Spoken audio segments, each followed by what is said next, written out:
already cooling down across Stone Oak and Bulverde, Spring Branch, Boerne, all to the north, feeling the chill. Up around Stone Oak this morning, it's 51 degrees already. You know, just I'd say an hour ago, temperatures were in the upper 60s, so really dropping. Bulverde, Spring Branch, temperatures dropping. Boerne's taken a big plunge in the last hour, was in the 60s, now in the 40s. Bandera's at 48. Still holding in at about 63 at Helotes. At the airport, 64. And you'll notice downtown, south side, southwest side, it's still mild. You open the door and you're like, Paul, what are you talking about? But I'm telling you, this frontal boundary is pushing to the south and it's going to make a big difference. It's going to be a little wet with some light rain initially, maybe even some stronger rain a little bit later this morning. But one thing is for sure, do not leave the house without your jacket. You are going to need it. And you can see those temperatures up at Fredericksburg. It's 40 degrees. Kerrville's at 43. Rock Springs 41.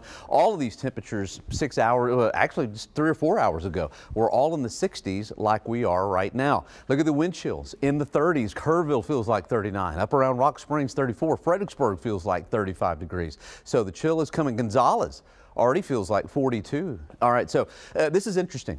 Notice the front. You can almost follow this front. You can see it as it moves through the radar at New Braunfels, and as it pushes to the south, light rain develops behind it. We're starting to fill in with some other rain, and so it's just going to be wet, and it's going to be chilly for the rest of the morning. Out towards the west, you can see the lightning out around Valverde County and over towards Sonora. And further to the north, it is a mess. We've got freezing rain, freezing drizzle from just west of Fort Worth. Let's say this would be around Sherman, Denison area, Gainesville, let's say Weatherford down to Stephenville, Abilene, Sweetwater, back towards the west. All a mess with freezing rain, freezing drizzle. That frontal boundary will continue to push to the south, and there's a lot of cold air behind it. That's why a couple of days ago, I realized that we were going to just be in the 40s all day long because that cold air, it just has no choice but just to drain down towards the south. So here we go.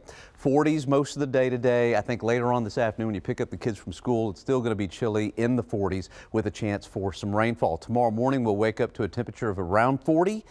And in my opinion, I think we'll probably stay in the 40s again all day tomorrow. Looking at the pollen count, mold is heavy, 5,000 grains per cubic meter, but cedar is gone. And that's definitely some good news. Aquifer, 664.2, went down about a half a foot.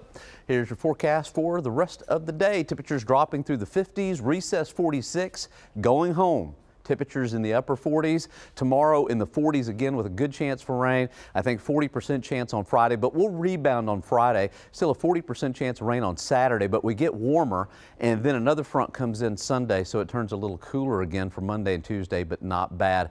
Hey, why don't you take a look at this? If you've got a weather picture, I know this is not a weather picture, but I couldn't resist. Take a look at this dog up there. Luke sent this in. Send it to us. Hashtag it, KENS5 Eyewitness. You cannot beat that.